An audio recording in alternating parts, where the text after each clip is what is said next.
সকলোকে দীপিকা কিটচেনৰ আন এটি ৰেচিপি ভিডিঅ'লৈকে আদৰণি জনালোঁ। আজি আপোনালোকৰ বাবে মূলাৰে বনোৱা শ'ল মাছৰ ৰেচিপি এটা লৈ আহিলোঁ। আশা কৰোঁ আপোনালোকে এই ৰেচিপিটো চাই ভাল পাব আৰু যদিহে ভাল পায় তেতিয়াহ'লে ভিডিঅ'টোত লাইক, কমেণ্ট, শ্বেয়াৰ আৰু চেনেলটো ছাবস্ক্ৰাইব কৰি কাষত থকা বেল আইকনটো প্ৰেছ কৰি অন কৰি ৰাখিব।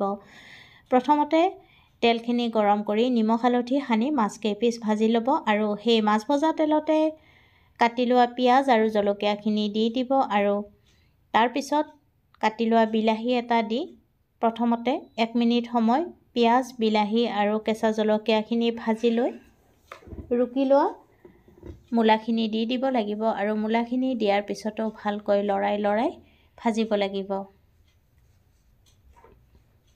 এতিয়া তাত সোৱাদমতে নিমখ আৰু হালধি গুড়ি দি পুনৰ ভাজিব লাগিব 5 মিনিটমান সময়।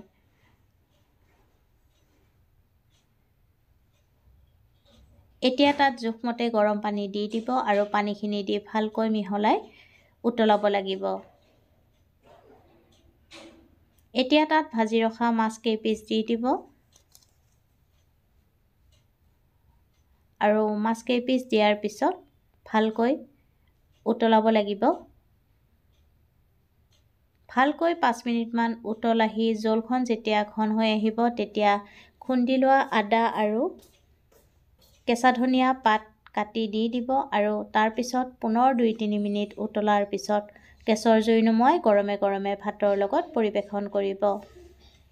যদি ৰেচিপিটো চাই ভাল পাইছে তেতিয়াহ'লে ভিডিঅ'টোত লাইক, কমেণ্ট, শ্বেয়াৰ আৰু চেনেলটো ছাবস্ক্ৰাইব কৰি কাষত থকা বেল আইকনটো অন কৰি ৰাখিব। পুনৰ উপস্থিত হ'ম এটি নতুন ৰেচিপি ভিডিঅ'লৈ। আজিলৈ আহিলোঁ। ধন্যবাদ।